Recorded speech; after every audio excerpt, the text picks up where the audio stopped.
Assalamualaikum warahmatullahi wabarakatuh. Sebelumnya, perkenalkan nama saya Muhammad Faisal dengan NIM 432251154. Di sini saya akan mempresentasikan analisis data kesehatan di PTX di 2018 dan 2019. Di sini saya tidak mencantumkan tahunnya. Oke, yang pertama, saya mengambil data gangguan pendengaran berdasarkan tingkat kebisingan. Yang pertama, meskipun 85 desibel sering dianggap sebagai ambang batas aman untuk paparan kebisingan, misalnya untuk durasi 8 jam kerja. Paparan pada tingkat ini masih dapat menyebabkan gangguan pendengaran pada sebagian besar individu. Pada 92 desibel, hampir semua individu yang diuji mengalami gangguan pendengaran, sekitar 90%. Ini menunjukkan korelasi yang sangat kuat antara paparan kebisingan pada tingkat intensitas ini dan kerusakan pendengaran. Tingkat kebisingan 92 desibel adalah tingkat yang sangat berbahaya bagi pendengaran. Yang berikutnya hasil analisis. Diagram ini secara jelas menunjukkan hubungan dosis respon antara tingkat kebisingan dan prevalensi gangguan pendengaran. Semakin tinggi intensitas kebisingan, semakin besar juga kemungkinan seseorang akan mengalami gangguan pendengaran, dan semakin kecil kemungkinan pendengaran mereka tetap normal.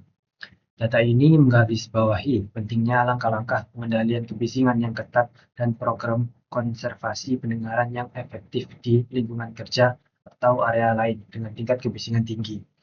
Bahkan pada tingkat yang dianggap ambang batas seperti 85 desibel, risiko gangguan pendengaran tetap ada dan tidak bisa diabaikan. Berikutnya rekomendasi untuk PTX. Yang pertama, identifikasi sumber kebisingan. Data menunjukkan area kerja dengan tingkat kebisingan 95 desibel, 90 desibel A, 86 desibel A, dan 85 desibel A. Ini semua berada di atas ambang batas paparan yang direkomendasikan untuk durasi kerja 8 jam, umumnya 85 desibel.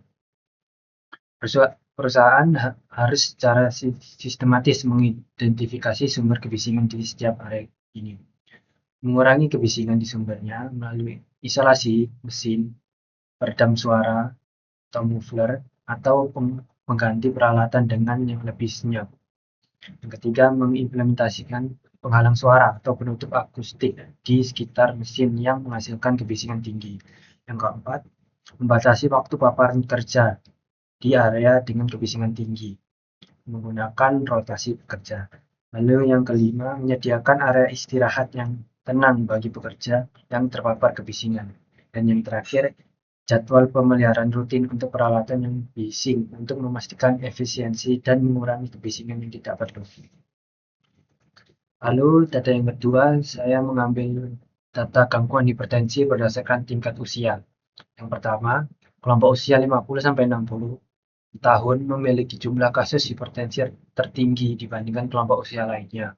Hal ini menunjukkan bahwa risiko hipertensi cenderung meningkat seiring bertambahnya usia akibat berkurangnya elastisitas pembuluh darah.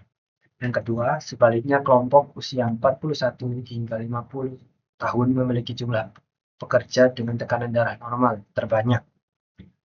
Pada rentan usia ini, fungsi sistem kardiovaskular umumnya masih mampu menjaga tekanan darah tetap stabil. Yang terakhir, namun hipertensi juga ditemukan pada usia yang lebih muda. Kondisi ini dapat mempengaruhi oleh faktor lain seperti riwayat keluarga, obesitas, pola makan tinggi garam, kurangnya aktivitas fisik, dan kebiasaan merokok. Berikutnya hasil analisis berdasarkan data yang diperoleh. Sebagian besar pekerja memiliki tekanan darah normal. Kelompok usia 41 hingga 50 tahun merupakan kelompok dengan jumlah tekanan darah normal terbanyak. Sedangkan kasus hipertensi paling banyak ditemukan pada kelompok usia 51 hingga 60 tahun. Terlihat bahwa jumlah pekerja yang mengalami hipertensi cenderung meningkat pada usia yang lebih tua. Namun, beberapa kasus hipertensi juga ditemukan pada usia yang lebih muda. Hal ini menunjukkan bahwa hipertensi dapat terjadi pada berbagai kelompok usia, sehingga pemantauan kesehatan perlu dilakukan secara rutin pada seluruh pekerja.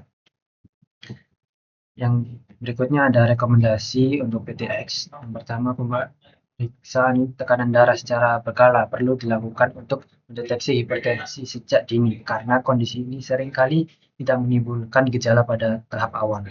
Yang kedua, aktivitas fisik secara rutin, seperti berjalan kaki selama 20 hingga 30 menit setiap hari, dapat membantu menjaga kesehatan dan kelenturan pembuluh darah. Yang ketiga, pola makan yang sehat dan berat badan yang terkontrol untuk perlu diperhatikan dengan memperbanyak konsumsi sayur dan buah, mengurangi makanan tinggi garam, serta mencegah penumpukan lemak berlebih di area perut.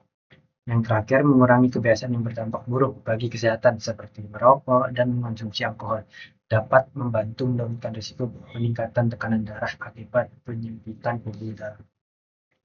Sekian, terima kasih. Mohon maaf bila ada kesalahan kata-kata.